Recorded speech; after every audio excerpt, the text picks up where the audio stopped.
Hello, this is Mr. Stansbury. I'm going to take you through the notes on geometric sequences. At the end of this, you should be able to say, I can show that a sequence is geometric, find the formula for the general term, find a given term, and find if a given number is a term given a sequence of numbers. Okay, so first off, let's talk about what a geometric sequence is. Geometric sequence is a sequence in which each term can be obtained from the previous one by multiplying by the same non-zero number, which we call the common ratio, or R. Okay, so instead of adding like we do with arithmetic, in geometric you multiply. Okay, now, please note in here it says by multiplying, because sometimes the number is actually going down, so people often want to say, oh, I'm dividing by 2 each time. You don't want to say dividing by 2, you want to say multiplying by a half instead. So it's always what you're multiplying by, because that gives you your common ratio. Okay, a geometric sequence can also be referred to as a geometric progression. Okay, and then here's what the formula looks like. The general term, or nth term, of a geometric sequence is u sub n, general term, where n is the term number, and then u sub 1 is the first term, just like we did in arithmetic sequences. And then the difference is we have r is the common ratio raised to the n minus 1 power. Okay, so let's put this into use here. Example 7. Consider the sequence 162, 54, 18, and 6. Show that the sequence is geometric. So instead of subtracting one term from the second term from the first, since this is geometric, we are multiplying. So to undo that, we are going to divide. So we do, for A, we got 54 divided by 162. And then we're going to do 18 divided by 54. And then we're going to take 6 and divide it by 18. Okay, and each one of these, if you do this here, 54 divided by 162 gives us a third, right? And then guess what? Guess what 18 divided by 54 is? 1/3. And 6 divided by 18 is also 1/3. Okay, so we've shown that the sequence is geometric. We're going to find the general term, u sub n. So here's our general term. So u sub n is u sub 1, which is the first term, which we know is 162, times our rate. So we're really dividing by 3 each time, but remember, we want to say what we're multiplying by, not what we're dividing by. So we're actually multiplying by 1/3, and that's all to the n minus 1. Okay, and this is our formula. You don't ever want to simplify this here, because this 1/3 power here has to be, we have to take the power of this 1/3 before we multiply by 162. Sometimes these will have the same bases, like base 3, and you can simplify it that way. But for the most part, you just want to leave these alone and just let them be. All right, so we found our general term. Guess what? We're going to use that general term to find the 10th term as a fraction. So let's see, this was B. So we're going to do C. We got u sub, we're going to find the 10th term, equals 162 times 1/3 to the 10 minus 1 power. So our 10th term is simply going to be 162 to the 1 times the 1/3 power to, times 1/3 to the 9th power. So let's put that in our calculator, shall we?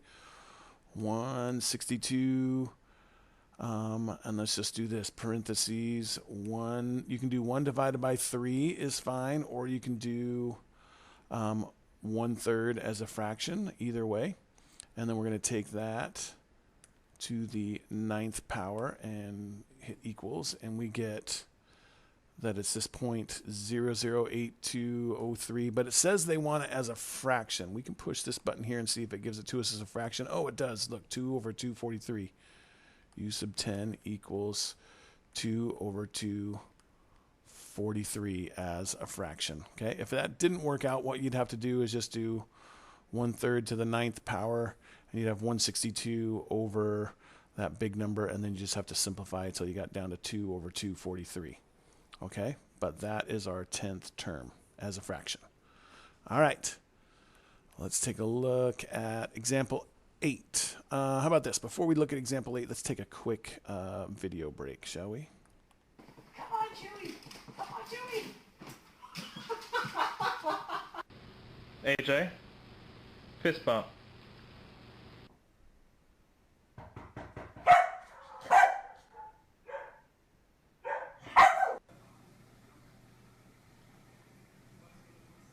Go! Nope.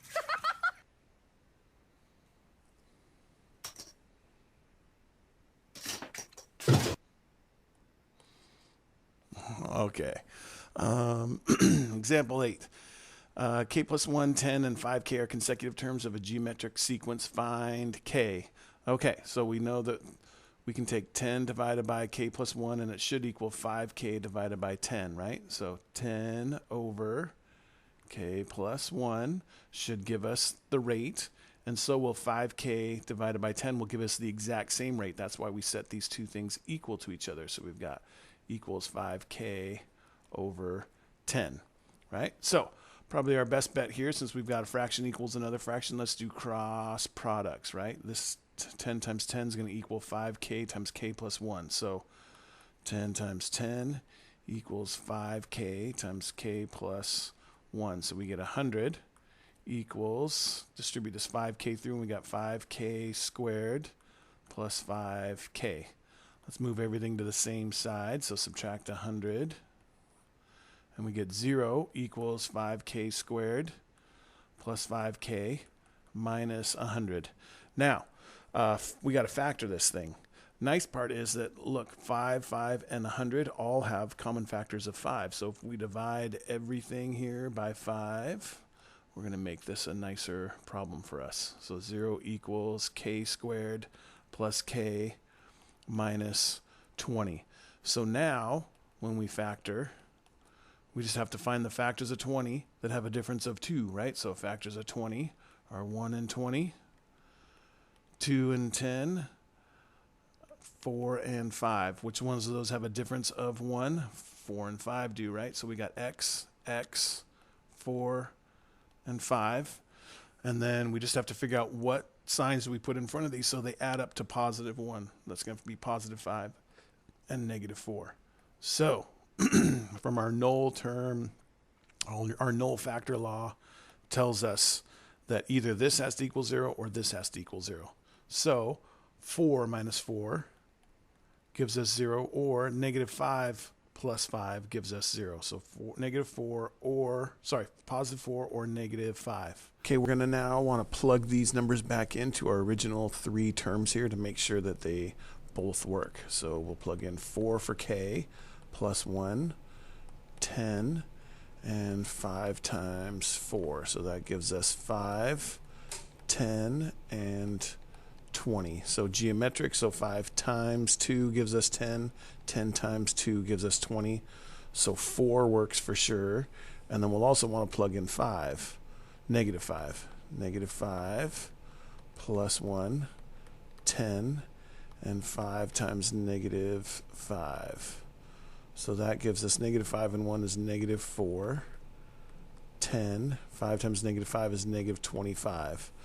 So to figure out what to multiply by, easiest way is to take the second number divided by the first. 10 divided by negative 4 is negative 2.5. So negative 4 times negative 2.5, 2.5 there, gives us 10. Now, does 10 times negative 2.5 give us negative 25? If 10 times negative 2.5 is indeed negative 25. Negative 25 equals negative 25. So negative 5 and 4 both work. Okay? All right, that's all we have for the notes on 5C for geometric sequences for the first part here. If you have any further questions, feel free to ask. Thanks.